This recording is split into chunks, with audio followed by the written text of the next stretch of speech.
Hello, everybody. My name is Medcalf again with the Marion Key Book Club, joined by Minister Janae Bates, who moderated our panel about Anthony Ray Hinton's book, The Sun Does Shine, an incredible book after he served 30 years on death row, more than 30 years for a crime he didn't commit.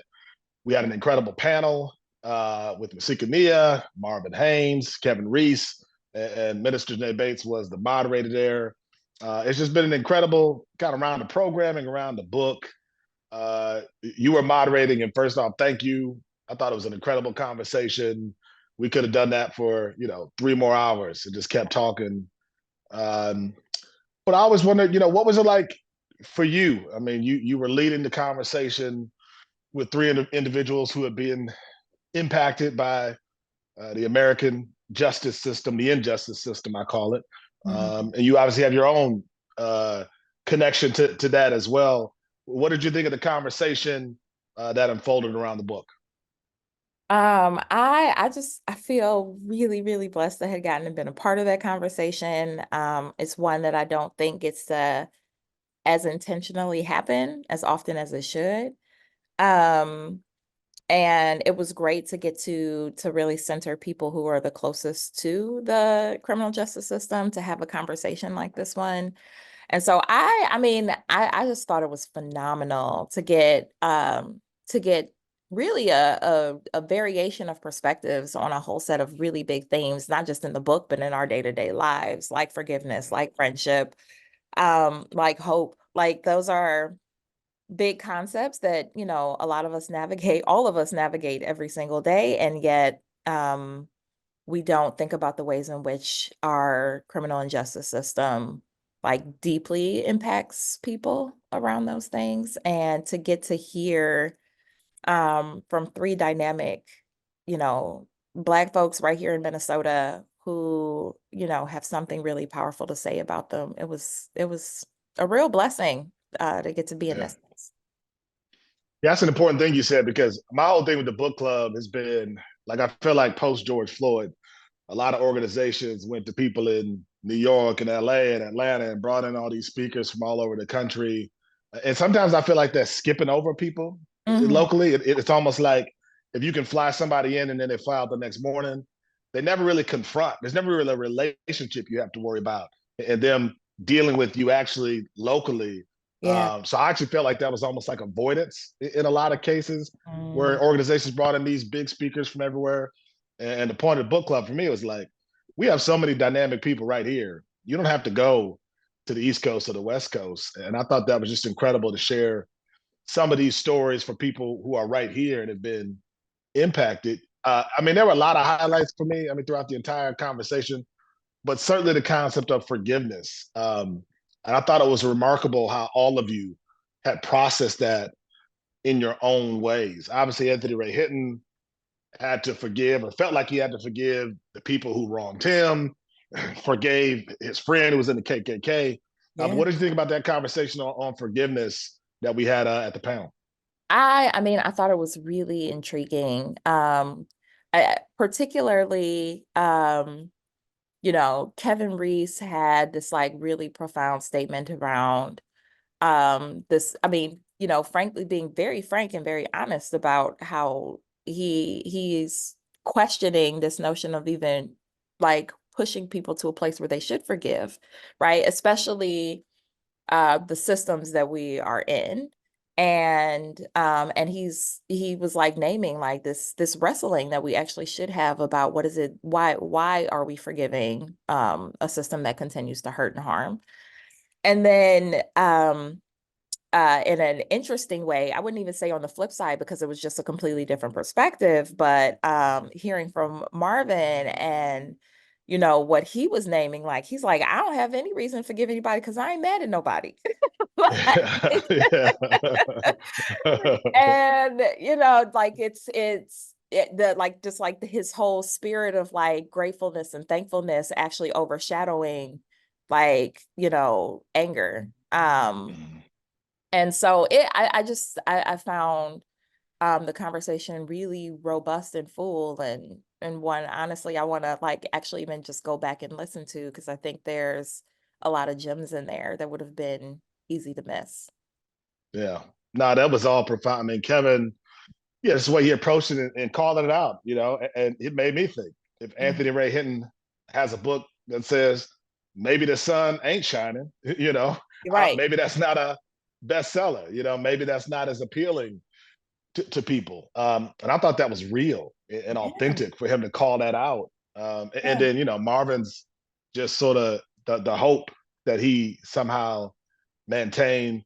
Masika had a really interesting point, a lot of interesting points, but Mhm. Mhm. she talked a lot about overcoming the shame Yeah. attached to her incarceration. Yeah. And she said something that I can't relate to because she was speaking as, I believe, a woman and a black woman when she said her relationships outside have been more challenging and complicated than the relationship she was able to form while she was incarcerated, and she's still navigating that. What did you think about, Mosika being so raw about just this transition that, even though I think she said it 7 years later, she's still living this and really trying to come to grips with everything that she's experienced.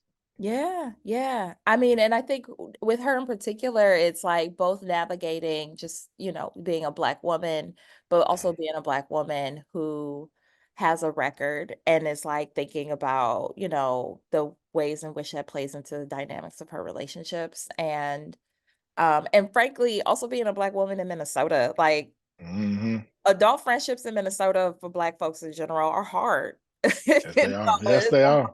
it could be a really hard place to transplant to, but even, just there's so many layers. And so I think what she was naming was real. And I would say like, especially this idea of coming into a space and thinking that everyone either already knows the worst thing about you, or that if they did know, maybe they wouldn't want to be my friend. Or Mm, like having to balance like how much am I sharing, and if I'm not sharing, am I really in an authentic relationship with this person? I think that that's something that I think many of us could probably empathize with. And it's just that for a lot of us, we don't feel like we need to share the worst thing that we've ever done or said or thought about, right? And so yeah, um it is a really that is actually a really compelling question, particularly like juxtaposition to what you're naming about Kev, where Kevin is like, if we really did like expose like the most rawest, realest, like harshest critiques that didn't feel palatable to society, like would they still embrace us? And that's real in a meta, like in a large scale, but it's also real yeah, in interpersonal relationships. Like how honest can I be with you in my friendship? And whereas like if I'm incarcerated with you, we all know what's up. Like we don't have yeah, to yeah, feel like we need to like expose the rawest parts of ourselves because we're all here. Um and I think that is, yeah, it's such a, an interesting thing to think about, these like thought experiments about how honest do we feel like we really can be with the people in our lives, and like and what does that say about the depths of our relationships? yeah. No, that's real. I mean, it's interesting to hear all the different perspectives on that. I think for me, the theme of this book feels like forgiveness is such a big part of it. I think Mhm. for me, what I've taken away from it is grace. I think what Anthony Ray Hinton is saying in a lot of ways is at some point he realized that he had to be extended some level of grace, even though he wasn't guilty of Right. these crimes, and he felt compelled to extend that to others. Let me be honest with you, Minister Janae Bates. I'm not there yet. Like if Yeah. that's a 10-step program, I'm Yeah. probably Yeah. on step 4.5.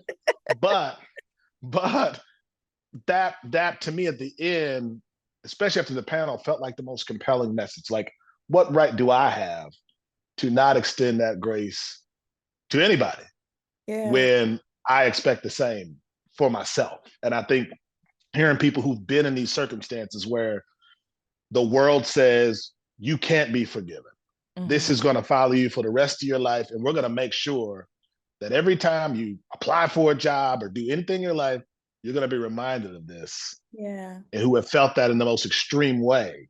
And Mm. yet they can say, no, here's grace, that I'm willing to extend to you.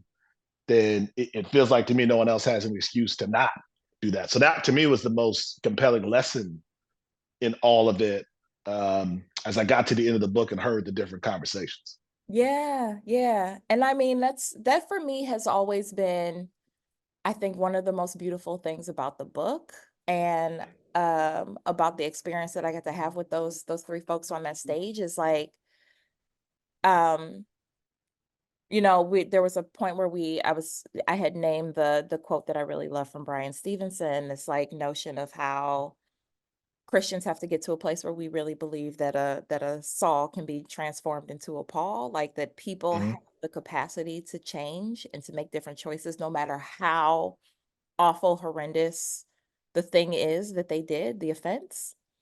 And if we don't have if we really don't believe that people can change in that way, like what does that say about ourselves, you know? Mm-hmm. And so to get to hear from the folks on stage, and also to like wrestle with the just like radical level of forgiveness that Anthony Ray Hinton was able to extend. I mean, it was beautiful. And also it like I think it pushes all of us, especially around, there were some like interesting questions. I don't know if you were going to get into this, but there were some interesting questions from, the audience. Yeah. And I think there was one piece that I don't know if we really got to get into as much as I would have liked. And we were even chatting after the event with some of the panelists, like, I wonder if this actually really landed, but like this question of like, well, Anthony Ray Hinton, he was innocent, and Marvin was innocent. But like, what about these people who aren't innocent? Like, Yeah. what about the level of like grace that we're extending for them, or this idea that we need to fix a system for them? Does that really, Mm. they deserve that, Yeah. Um, and I think about in the book, there's a chapter called No Monsters.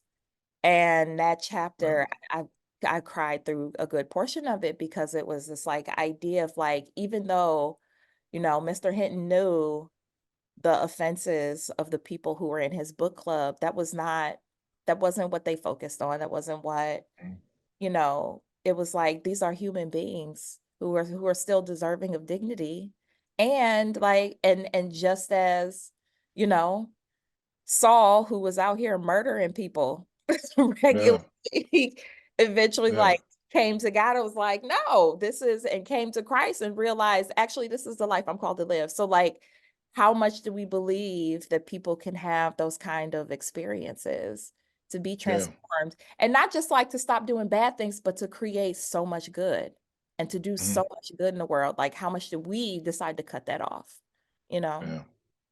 No, I think that's compelling. Now, that was a really fascinating question that we could have tackled more. I think I wonder sometimes if people throw other people away because they do that to themselves when they make mistakes, and that they hold things to, against themselves that they can't Yes. shake. So Yes. then we do that to others. Yeah. I had but my cousin was 15 years old when he was killed. Mhm. And it's just something they never caught the person who did it. And it was just such like an anger attached to that, because Yeah. in your mind, you're like, somewhere this dude is walking around, and he's not.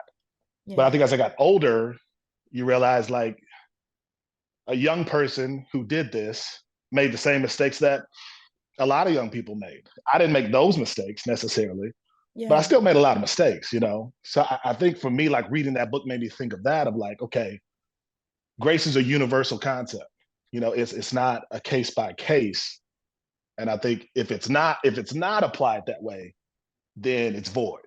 Mm. And I think that to me is what Anthony Ray Hinton reached, was just sort of this idea of like, if I can't forgive this man who was in the KKK who did this horrific thing to Yeah. a young black man, then who else, should be forgiven? Like what are the requirements to be forgiven? But that's Right. a really hard thing in practical terms. Like I think it's an easy thing to talk about. Like I Yeah. think it's an easy thing for people to say, "Oh, forgive everybody," but to actually walk it out is a Yeah. whole different process. So I think that was the thing that was most compelling with Anthony Ray Hinton was like he really walked it out from Yeah. someone who didn't talk to anybody for 3 years to who he is now.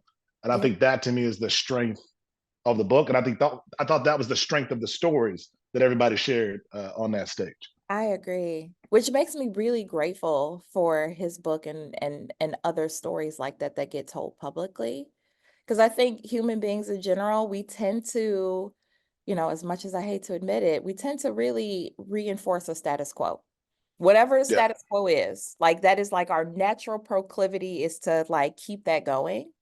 And Mhm. so this idea of, oh, I could never forgive someone who did insert thing, it's often because we all like reassert that thing over and over again. Yeah. Right? Like that somebody must be punished. Like that's what Mhm. justice served looks like.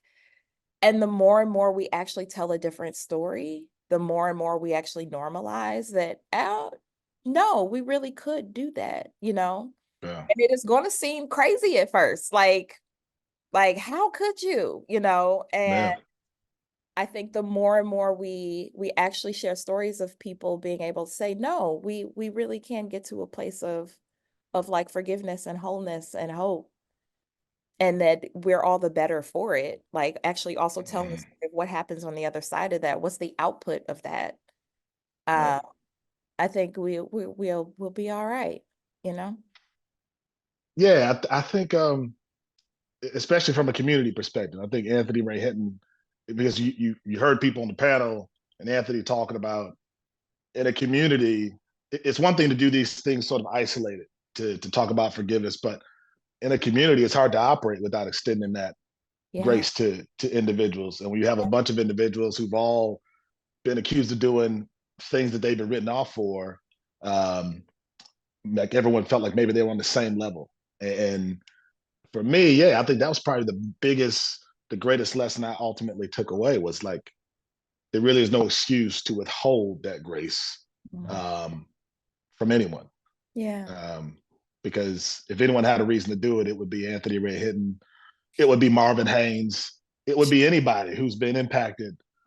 People who've had years taken from them, their youth stripped of them, Yeah. and yet here they are still saying there's hope and there's still a reason to love and to extend that grace to everybody else. So I thought that was a really powerful element of the book. Thank you so much. Thank We you. can talk forever. Thank you for doing this. I told everybody, I was like, everyone's like, how's the talk gonna go? I was like, we got Janae. We're good. We're good. I was like, we'll be I was like, Well, we'll be I'm okay. grateful. I'm grateful you Yeah. entrusted me with this. Like it Yeah. is so deeply connected to my own self-interest of what I want Yeah. for the world and for the state of Minnesota. And so that thank you for allowing me to be a part of this amazing book club again. So thank you very much for agreeing to do it. And thank you all for reading the book, coming to the events, and just being a part of everything that we were able to do with this book. We're grateful. Until next time.